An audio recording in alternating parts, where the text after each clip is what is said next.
저희가 의원들의 역할 중에서 조금 더 구체적으로 들어가서 실질적으로 어떤 내용들을 하는지 조례를 좀 중심으로 말씀을 드리려고 합니다. 아까 이제 마지막 질문에서 나온 내용은 조금 이제 오늘 오셨으니까 다른 데 가서 물어보면 아는 척 하시라고 조금 더 상세하게 설명을 드리면, 저희가 고양시의회는 1차 정례회가 있고 2차 정례회가 있습니다. 1차 정례회는 결산 심사하고 행정사무감사를 같이 해서 보통 5월, 6월 사이에 진행이 되고요. 약 한 달 가까이 거기도 예결이기 때문에 결산하고, 그다음에 행정사무감사가 보통 한 9일 정도 진행이 됩니다. 휴일 끼고 하면 결산 심의하고 행정사무감사만 해도 그 정도 걸리고, 상임위 일정이 있기 때문에 약 한 달 가까이 된다라고 보시면 될 것 같고요. 2차 정례회는 보통 본 예산 전에 있기 때문에 약 11월 후반, 11월 한 25일 정도부터 시작해서 12월 한 20일 그 정도 사이로 15일 그 정도에서 한 24일, 5일 그 정도 진행되고요. 그 외에 정례회 빼고 나머지는 다 임시회예요. 임시회는 보통 제 경험상으로 한 6, 7번 정도 있는 것 같아요. 보통 이제 추경이 들어가는 1차 추경, 2차 추경, 3차 추경 보통 한 3, 4번 정도 있는데, 추경이 들어가면 예결위가 들어가니까 임시회 기간이 길어지고, 추경이 없는 임시회가 있습니다. 그때는 시정 질문이나 5분 발언 간단하게 하고, 그다음에 안건 심의 정도만 하기 때문에 그때는 한 일주일 내외로 임시회가 끝나는 경우가 많습니다. 그래서 그 정도가 진행되고 있다고 알고 계시면 될 것 같고요. 두 번째는 이제 세수 관련해서 8천억이라고 얘기하는 거는 저희가 지방세로 걷는 세금을 얘기하는 걸 거예요. 아마 그 지방세는 이제 주민세하고 자동차세, 담배 피시는 분들 이제 담배세 이런 것들이 저희 지방세로 받는 거고요. 나머지는 대부분 국세로 들어가서 국가에서 다시 이제 교부금 형태로 지급을 해주는 거예요. 그래서 보통 저희가 올해 21년 예산이 추경 포함해서 3조 5천억 정도 됐고, 내년 본 예산이 지금 올라온 거가 약 2조 9,900억 정도 됩니다. 이제 추경하면 3조 5천억 되지 않을까 싶고, 그 중에는 국가에서 내려오는 이제 보조금이 있어요. 그게 바로 저희가 보통 얘기하는 어르신들 요양, 노인 이제 기초연금, 장애인연금, 아동수당, 영아수당, 돌봄, 그러니까 기본적으로 국가에서 하는 사업들을 진행하기 위해서 시에 내려주는 보조금이 있어요.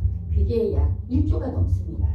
저희가 3조 5천억 중에 국도비, 그러니까 국가사업 혹은 경기도 사업하고 매칭해서 시가 하는 사업들을 국도비 사업이라고 하는데, 이런 사업들이 대부분 50% 이상이 넘습니다. 그래서 복지 예산으로만 문화복지에서 약 50% 정도 예산을 쓰고 있어요. 1조 5천억이 그냥 문화복지를 위한 복지 예산으로 들어가신다고 보면 되기 때문에, 실질적으로 시장이 바뀌었다고 해서 가용할 수 있는 예산이 약 6천억에서 한 7, 8천억 정도 되신다고 보면 되고요. 나머지는 기초적으로 저희 도로 유지관리, 가로등 유지관리, 교통 기본적인 인프라 이제 유지관리하는 데 들어가는 비용이라고 보시면 돼서, 저희가 재정 자립도 계속 얘기하는데, 사실 재정 자립도 하고 또 다른 것이 이런 경기도에서 내려오는, 경기도에서 주는 교부금이 있고, 이거는 특조 교부금이라고, 그러니까 특별 조정 교부금이라고 하고요. 나라에서 이제 내려오는 것들은 특별 교부금이라고 합니다. 그래서 특조금과 특교금 그리고 보조금을 다 합쳤을 때 그 예산이 이제 약 3조 정도 되는 것이고요.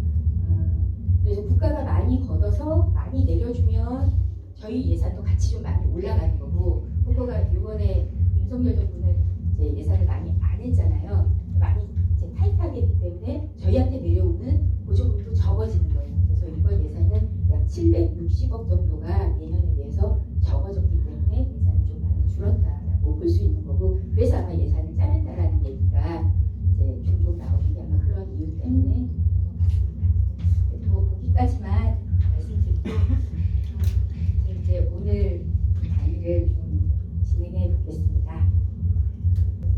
건설교통 상임위를 맡고 있고요. 우리 또 지역 고양병 지역에서는 당원 교육을 중심으로 하는 교육연수위원장이기도 합니다.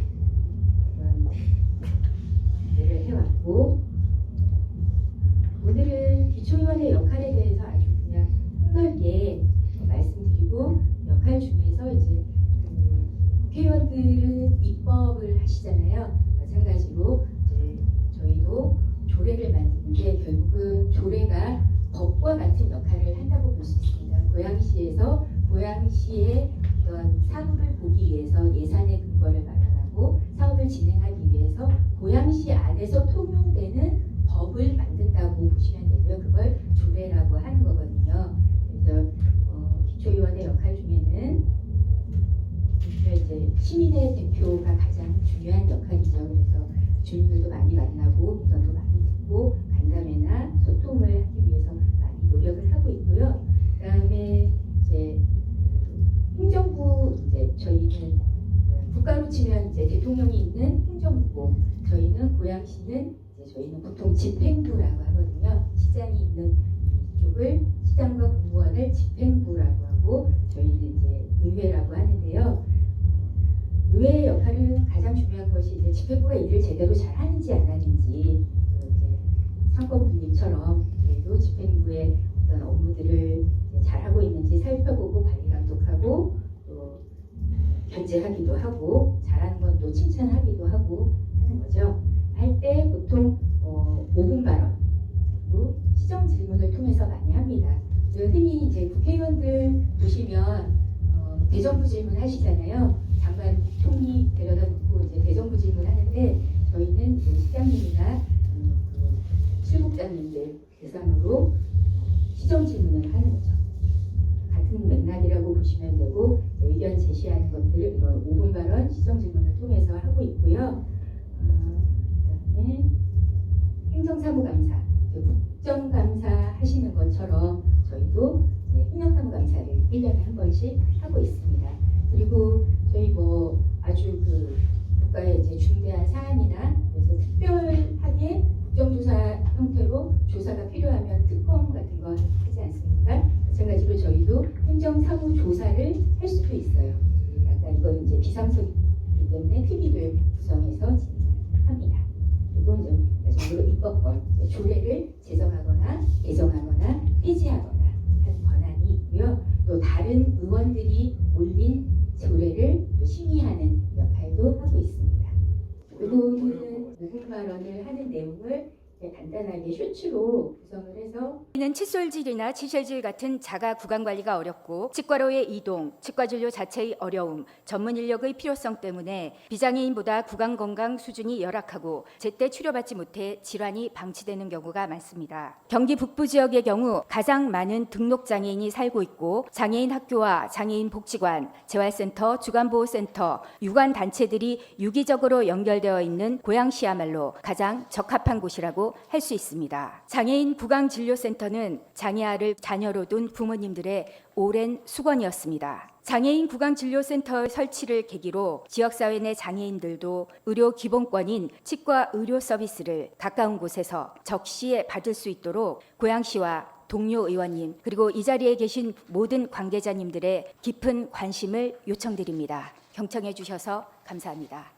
두 번째는 이제 시정 질문입니다. 지역의 현안이나 문제들에 있어서 이제 문제 제기를 하는 것이죠. 그래서 집행부에게 어떤 대안을 얘기하기도 하고, 필요로 하는 정책들을 제안하기도 하고, 집행부가 잘못하는 것은 또 지적하기도 하고 하는 역할을 하는데요. 그거를 아직도 안 하신 거예요? 그러면 개정이 안 되면 사업 안 하실 겁니까? 전혀 녹지 구간이 없는데? 더딘 것 같습니다. 일의 진행이 너무. 공무원들께서 힘드신 건 알고 있지만 적극적인 행정을 좀 해주셨으면 좋겠습니다. 앞으로 해당 구역에 지구 단위 계획이나 개발 계획이 수립될 예정이 있습니까? 향후 3년 안에? 그렇죠. 앞으로 없습니다. 진행될 예정이 전혀 없습니다. 향후 5년 안에.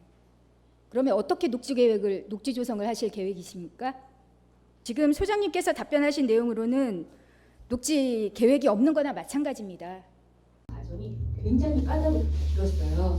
그래서 이제 어쨌거나 그 어려운 이제 시기를 다 넘어서 내년 3월에 공사가 들어가서 내년 5월이면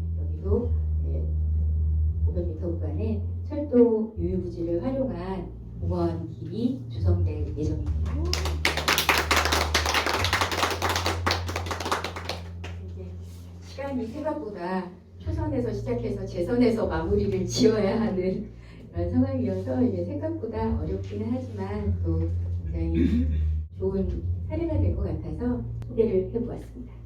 행정사무감사나 결산 예산 심의하면 보통 자료가 이제 이 정도로 많이 옵니다. 사실 요거는 일부고요. 결정 자료 막 이런 거 하면 굉장히 많은 자료들이 오고 그런 자료들을 이제 열심히 보죠. 열심히 보면서 또 생각을 준비하고 또 집행부의 활동 내역들을 살펴보고 하고 있습니다. 이번에는 이제 예산이 분예산이라서 굉장히 내용도 많고 중요하기 때문에 좀 더 집중적으로 공부를 하고 계신 것으로 알고 있습니다. 그래서 이제 오늘은 조례를 좀 중점적으로 보려고 하는데요. 아까 말씀드린 대로 조례란 지방자치단체가 법령의 범위 안에서 지방의회 의결을 거쳐 그 지역의 사무에 관해서 제정하는 법을 조례라고 하고요. 가장 중요한 건 예산의 그 사업의 근거가 되는 것이라서 보통 이제 민원이 들어와서 공무원들한테 가서 이거 이런 사업 해주세요. 이런 거 해주세요라고 제안을 많이 하시는데 하명 공무원들이 하는 얘기 중에 반은 조례의 근거가 없어서 못해요. 법의 근거가 없어서 못해요. 이런 말씀 많이 하시거든요. 조례의 근거가 없으면 법의 근거가 없으면 사업을 할 수 있는 근거가 없기 때문에 할 수가 없어요. 없는 걸 하면 행정사무감사할 때 혹은 다른 이제 경기도 감사나 감사원 감사에 걸립니다. 징계를 받기 때문에 예산 이제 조례 근거 없이 사업을 할 수가 없고요. 그렇기 때문에 조례가 중요한 거고 조례를 만드는 의원이 중요한 거죠. 라고 할 수 있고요. 조례는 보통 이제 주민들이 필요로 하는 것들. 그래서 이제 의원들한테 갖고 오죠. 이런 거 해야 되는데 조례 근거가 없다고 하니 조례를 만들어 주시오. 그래서 이제 조례를 만들게 됩니다. 만들면 이제 다양한 의견을 수렴하고 전문가들 의견도 듣고 이관하고 간담회도 하고 하면서 이제 조례의 필요성에 대해서 만들어가는 것이고요. 실무에 적용하기 위해서 이제 하는 것이고 조례 제정 절차를 살펴보면 여기 입법 예고하고 사전 협의가 있잖아요.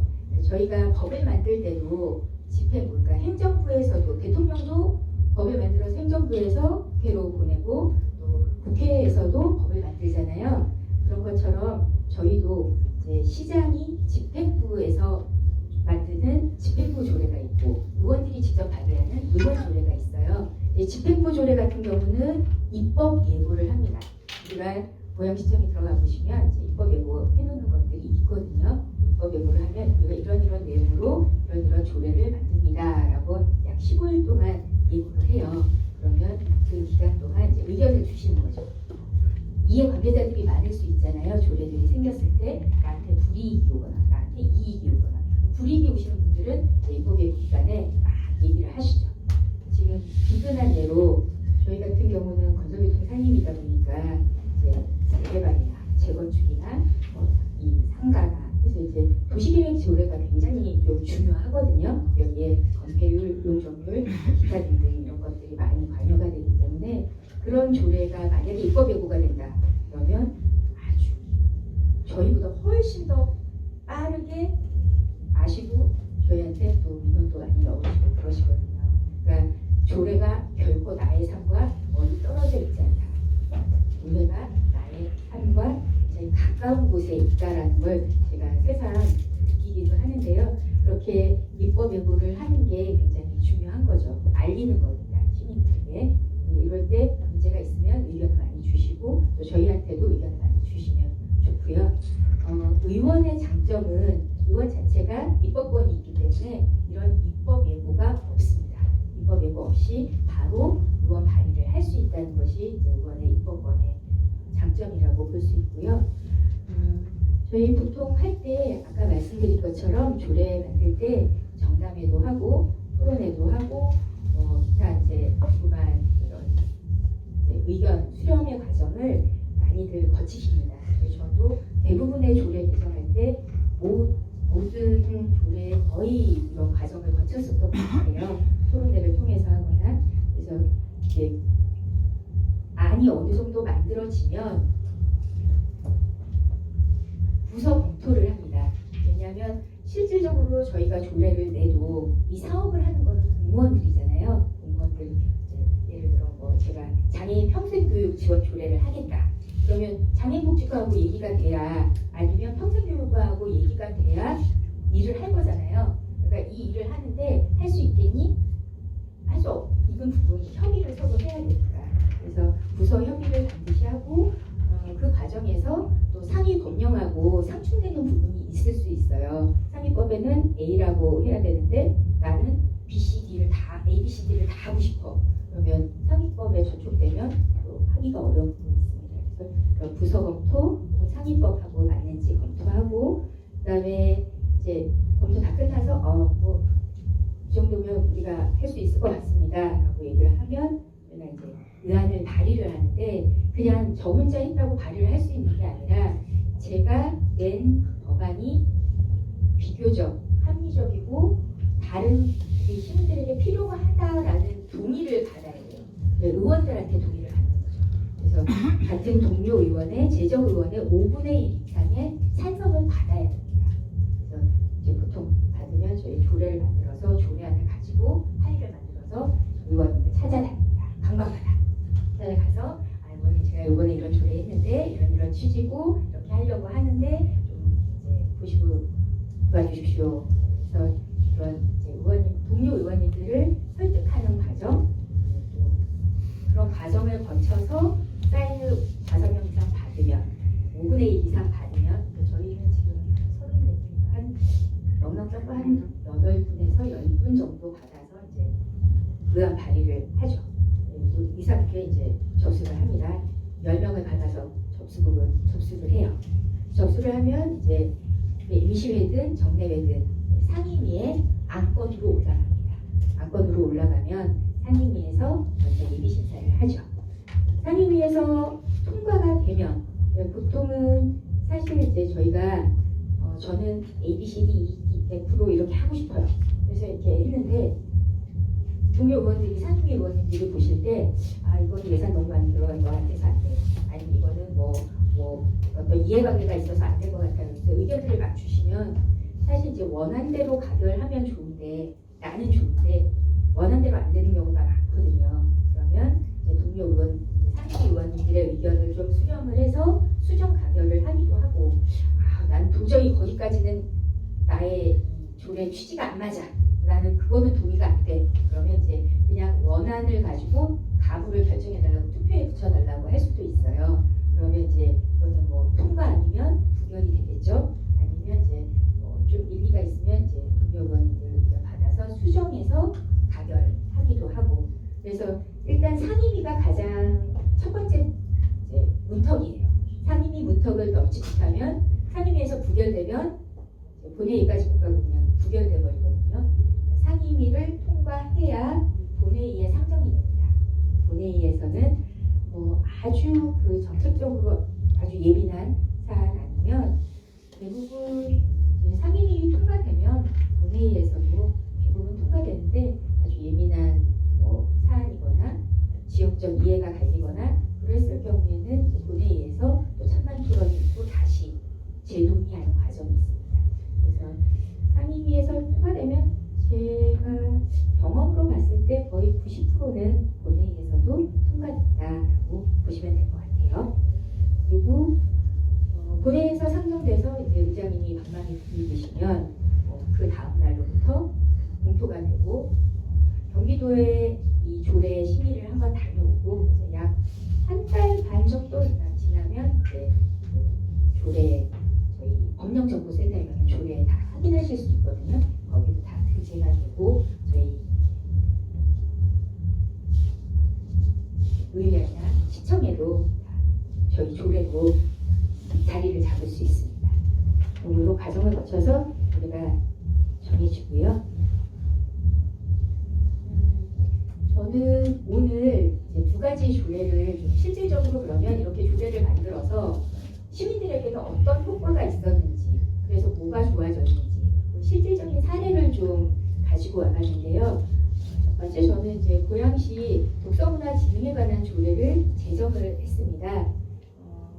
제정을 하게 된 이제 이유는 저희가 점점 독서 인구가 줄어들고 있어요. 점점 많이 줄어들고 있고 그래서 또 독서 진흥을 하기 위해서는 시에서 어떤 일들을 해야 될까? 그래서 독서 진흥을 위한 사업의 근거를 좀 마련하고 싶어서 이 조례를 제정을 했고 이 독서 활동 기회를 특히 이제 그 독서 소외인들 있을 수 있거든요. 경제적으로나 아니면 지리적으로나 너무 멀어서 그래서 그런 독서 소외인들이나 장애가 있어서 이 접근이 어려우신 분들을 위한 이제 사업이나 이런 근거를 좀 마련하려고 했었던 거고요.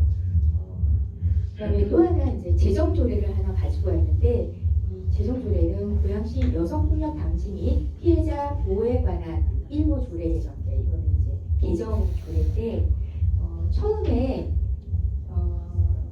그건 이제 다음에 조례 넘어가면서 설명하면서 조금 더 디테일하게 할 텐데 처음에 여성폭력 방지 피해자 보호에 관한 조례가 여성안전지역연대라고 있습니다. 이게 이제 국가에서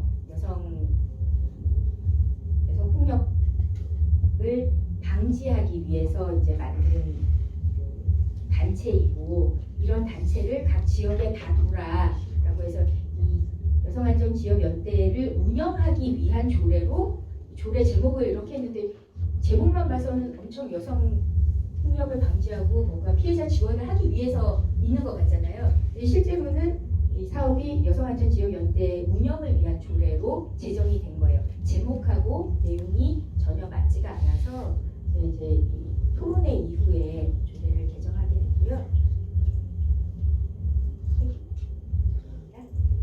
일단 독서문화진흥 조례에 대해서 조금 이제 살펴보면 말씀드렸다시피 이제 정담회 과정을 좀 거쳤죠.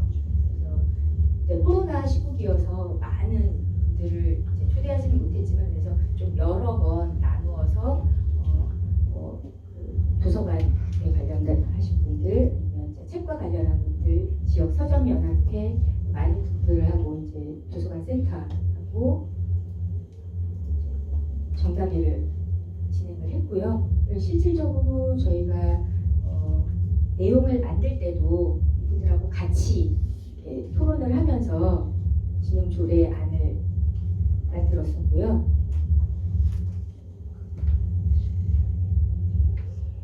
말씀드린 대로 이제 도서관이나 어린이집 유치원 이 모든 분들하고 소통을 하면서 조례를 만들었었고 실제로 이 어렸을 때 유아기 때 책을 접한 분들이 성인이 돼서도 책을 많이 읽는다고 해요. 그래서 이제 어렸을 때 태어나서 이렇게 신생아일 때부터 책을 접할 수 있는 것들 그리고 학생일 때 어떻게 하면 좀 책을 가까이 할 수 있을까 그런 것들을 하기 위해서 조례를 만들었고요. 이렇게 그냥 좀 보시면 고맙습니다.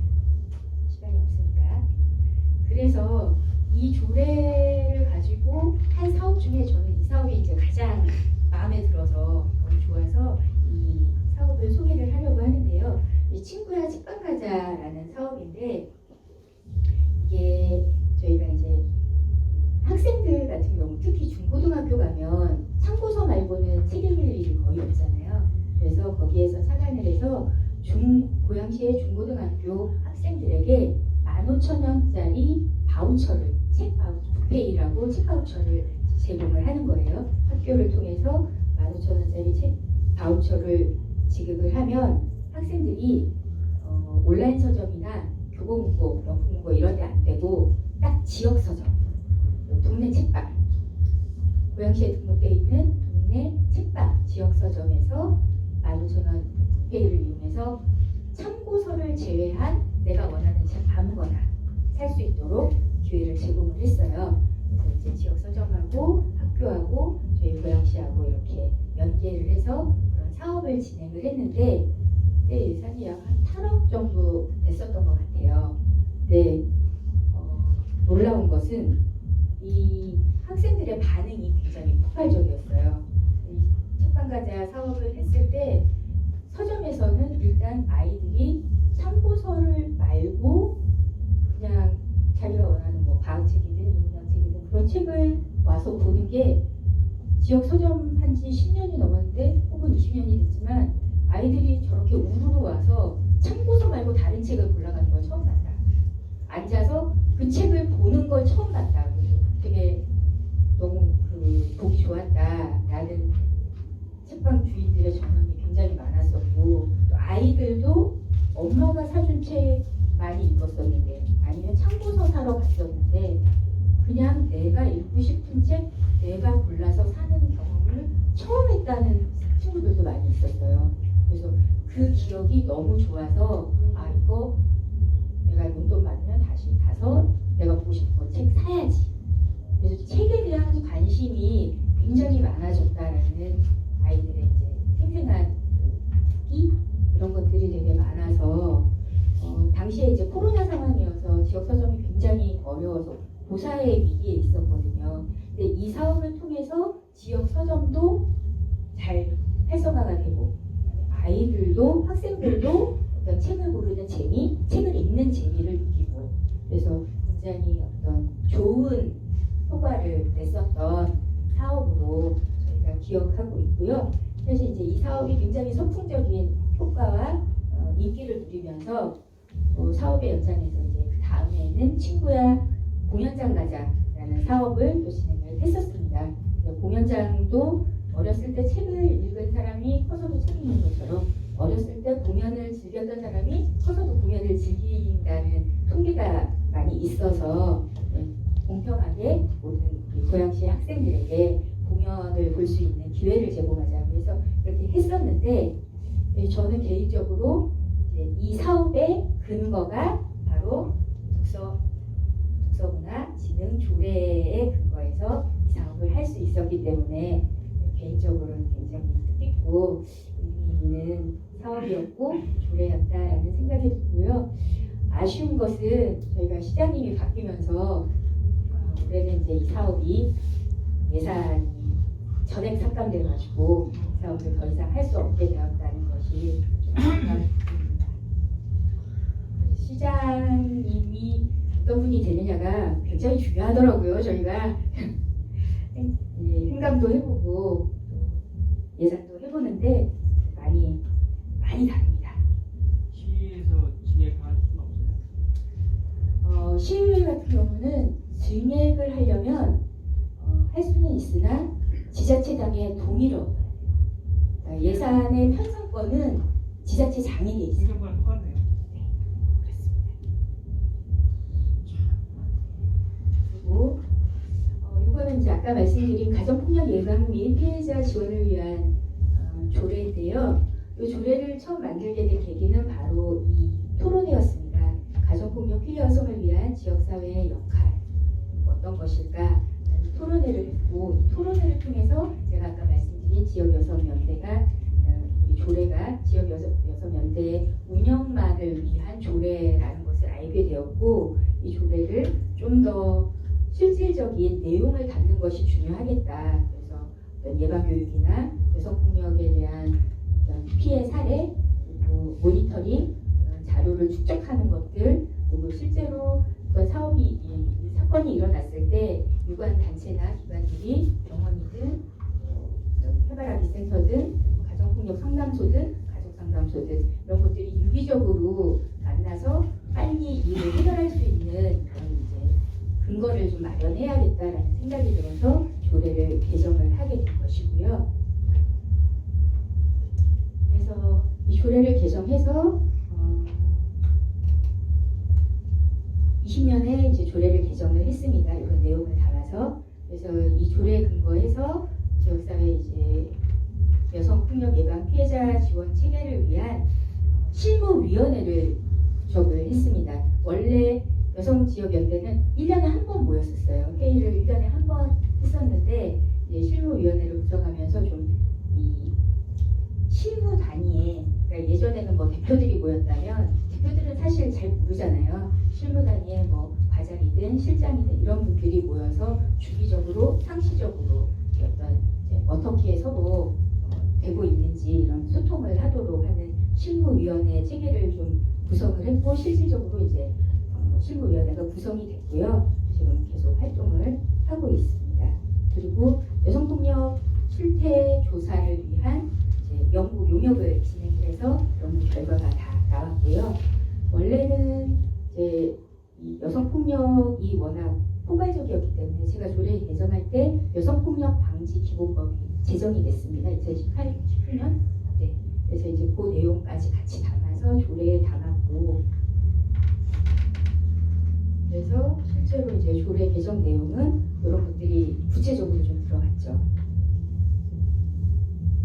예방 교육하고, 그다음에 실태 조사를 이제 3년에 한 번씩 하도록 하고, 그 관련한 자료들을 정리해서 축적하도록 하고, 그리고 여성 정책에 대한 모니터링을 하도록 하고, 그래서 이 용역 결과를 토대로 이제 여성 사업들을 좀 진행을 하려고 하고 있는데, 이번에 이제 저희 고양시의회 조직 개편안이 올라왔는데, 시장님 바뀌고 나서 조직 개편안이 올라왔는데, 여성 가족과가 여성을 빼고, 여성 가족과에서 여성을 빼고 가족 정책과로 바꾸겠다라고 얘기를 해서, 실질적으로 여성 가족과는 이제 여가부에서 하는 여성 관련한 사업들도 있지만 여성 관련한 사업만 하는 게 아니라 거기에는 다문화도 있고 청소년도 있고 그다음에 홀몸 어르신도 있고 그다음에 이 한부모 가정들도 있어요. 여성에 관한 사업만 하는 게 아니라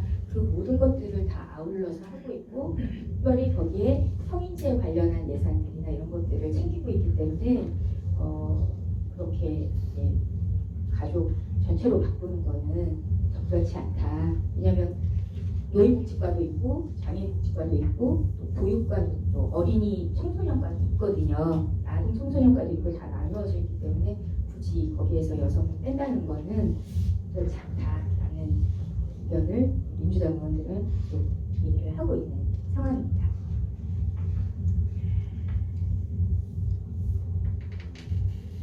저희가 조례 개정하고 약 3년 동안 여러 가지 다양한 얘기들을 하고 역할들을 하면서 실태 조사도 하고 폭력이 이루어지는 상황 이런 것들을 최소화하기 위해서 계속 노력을 하고 있는데, 그럼에도 불구하고 사실 가정폭력은 굉장히 이제 가정에서 은밀하게 이루어지고 재범의 우려가 있고 하다 보니까 쉽지 않은 것 같아요. 민주당에서도 계속 관심 가지고 가야 할 부분이라고 생각을 하고요. 저희도 의회에서 가지고 열심히 하도록 하겠습니다. 이렇게 해서 제가 짧은 시간 동안 열심히 말씀드려봤고요. 일단 조례가 만들어지는 과정과 조례가 실질적으로 이 사회에 혹은 우리 주변의 내 삶에 어떤 영향을 미치는지를 실제 사례를 통해서 좀 다루어 봤습니다. 제가 이렇게 보니까 조례뿐만 아니라 우리 삶의 어떤 부분도 정치와 연결되지 않은 게 없는 것 같아요. 아침에 일어나서부터 잠들 때까지. 그래서 정치 행위라는 것은 진짜 나와 가장 밀접한 연관이 있기 때문에 지금 이 시간 이 자리에서 이렇게 재미없는 얘기를 흥미진진하게 들어주셔서 너무 감사하고요. 우리 이 모임이, 이 마음이 오래오래 함께 갔으면 좋겠습니다. 고맙습니다. 건 있잖아요. 5분의 1. 네. 그러니까 이제 지금 34명이니까 5분의 1이면 8명이라고 하셨잖아요. 근데 우리 현재 국회가 300명인데 10명이잖아요, 과유권이. 네. 그러면 지자체의회는 국회보다 더 작은 기관인데 오히려 과유권은 더 까다로운 게 아닌가. 그렇게 까다롭게 해놨더라고요. 그러니까 그게 혹시 지방자치법에 돼 있는 거예요? 아니면 지방자치법에 그렇게 되어 있는 것 같습니다. 5분의 1로 하나 이렇게 네. 과유권을? 네. 그럼 지방자치법을 개정하지 않는 한은 그냥 모든 전국민 지자체 네, 저희 다 한 5분의 1 거죠. 이상 과일 요건을 갖춰야지 가야 된다는 거예요? 그렇죠. 그러니까 인원이 저희는 이제 많으니까 34명이 있다는데 예를 들어 7명인 곳도 있어요. 거기는 5분의 1이니까 7명 5분의 1이니까 2명이네. 더 쉽게 쉽네. 저희가 더 어렵습니다. 국회는 300명에 10명 발의 요건인데 그러면은 최소 5분의 1이 아니라 5분의 1이 아니어야 되는 거 아니에요? 좀 더 발의 요건을 더 완화해야 되는 거 네. 아닌가요? 같은 생각인데요. 네. 이게 조례로 바꿀 수 없는 거예요. 그거는 지방자치법 네. 상위법인 법률을 바꿔야 된다. 지역화폐 있잖아요. 지역화폐 네. 원래 본회의장에서 원래 안 집어넣었잖아요. 네. 그 지역화폐 깎아버렸는데 그 반발은 크니까 경기도 31국 중에서 고양시하고 연희시만 그 아예 의견품이 없다 그래가지고 막 10%씩 해가지고 결국은 고양시도 지역화폐에 이제 넣는다고 들었거든요. 네, 경기도의 행감에서 네. 이제 지적이 돼서 이제 신문에 났죠. 들어와서 이동환 시장이 원래는 청년기본소득도 안 넣었었고 네. 고양페이도 예산을 안 세웠었습니다. 사실 제가 시정신문을 준비하다가 이재명 얘기하는 거다 반대 이런 쪽으로 그런 거 아닌가 싶은데. 뭐 이제 뭐 이재명 대표를 반대할 수도 있고 민주당이 한 걸 다 반대할 수도 있고 뭐 그런 거죠. 그러면 근데 이제 결론은 그래도 일단 다 세웠어요. 예를 들어서 뭐냐면 지역화폐도 어쨌든 간에 본회에서는 안 집어넣는데 시끌시끌해서 결국은 이제 다행히 됐으면 아까 그 독서문화진흥조회 관련 예산 있잖아요. 그것도 이렇게 해가지고 집행부 획득할 수 있지 않았을까 하는데 그건 안 됐던 거예요. 고양페이 같은 경우는 워낙 저희 소상공인들 모두에게 다수의 이제 이익이 가는 거잖아요. 그리고 그건 안 근데 이것 같은 경우는 이제 그 정도로 파급력이 이 실질적인 어떤 혜택을 본 분들이 학생이지 않습니까? 그건 더 학부모들이 예민한 사안일 텐데 학부모들이 들고 나왔어야 되는 거 아니에요? 그렇게 많이 알려지지가 않았어요. 그렇네요. 교단체는 예산을 편성할 때 사실은 예산 편성 및 수경 처리하는 과정들을 보면은 예산서가 어마무시하잖아요.